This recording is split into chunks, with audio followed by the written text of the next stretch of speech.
Today is Friday, October 10th. GWH, ESS Tech is exploding. The stock is trending up around 95% today on massive volume after a major long-duration battery deal hit the wires. Here's the fast version of what just happened. Salt River Project, a major public power utility, signed on for a pilot 5 MWh 50 MWh iron flow battery system from ESS. That's enough stored energy to power about 1,125 average homes for 10 hours. Capacity will be sold under a 10-year storage agreement. The tech? Iron salt water. Non-flammable, non-toxic materials, over 90% domestic content. Unlike lithium-ion, iron flow doesn't have thermal runaway risk. ESS claims 25+ years of operation with unlimited cycling. Translation: safer profile, abundant inputs, long life.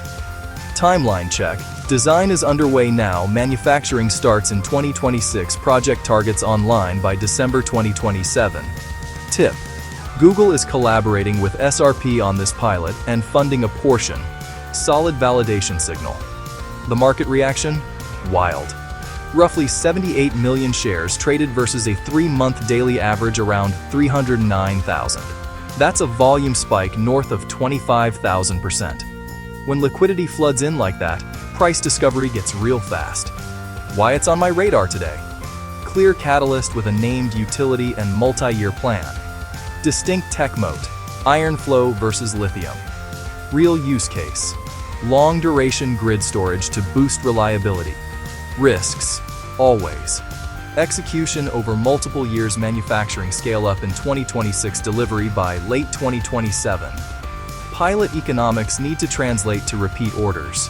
My move today: adding GWH to my watchlist, setting price and volume alerts, digging into filings and cash runway before making any decision.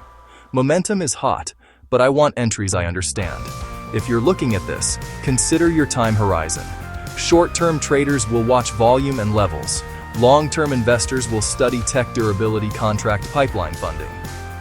Bottom line: ESS just put iron flow batteries on center stage, and the market noticed. Stay sharp, do the homework, and trade your plan.